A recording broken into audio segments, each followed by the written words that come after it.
Euzu billahi mineşşeytanirracim. Bismillahirrahmanirrahim. Elhamdülillahi rabbil alamin.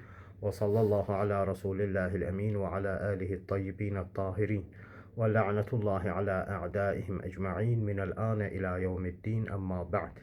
Salam əziz dostlar. Bugündən inşallah kəlam elmini davam edirik. 19 dərs qoymuşduq. Bugün də 20-ci dərsdir. Səhifə 28-də 3-cü qeyd. Mövzu teleoloji dəlilidir, nizam dəlilidir. O barədə 3-cü qeydi oxuyaq, onu izah eləyək. Buyurur ki, teleoloji dəlil bütün bu imtiyazlara rəğmən, yəni buraya qədər saydığımız imtiyazlara rəğmən rahatdır, əlçatandır filan rəğmən. Üzr istəyirəm. Rəğmən klassik kəlam kitablarında, yəni qədim kitablarda, əqaid kitablarında alimlərin diqqət mərkəzində olmayıb. Olmamış və bir çox kitablarda ona toxunulmamışdır. Yəni qədim kitablar bu barədə, bu dəlil barəsində bəhs eləməyiblər. Çox üzr istəyirəm. Buna ehtiyac görməyiblər nəsə.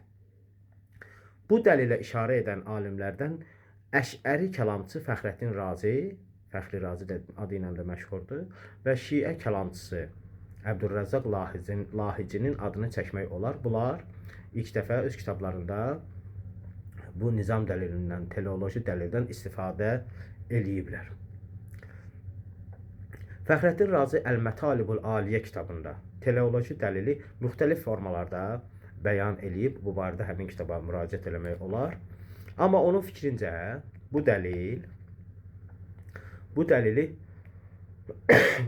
dəlil yalnız digər dəlillərlə birləşdikdə insanda Allahın varlığına yəqin yarada bilər.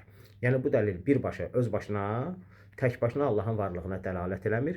Digər əqli dəlillərlə birləşəndə dolayısı yolla Allahın təkliyinə, varlığına dəlalət eləyir.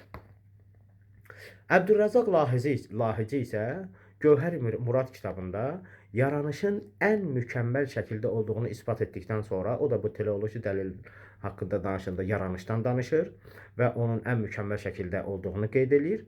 Bunu sübut eləyir. Ondan sonra teleoloji dəlili, bu nizam dəlilini qeyd eləyir. Amma deyir ki, Allahın varlığına dəlalət eləmir həmin bu teleoloji dəlil.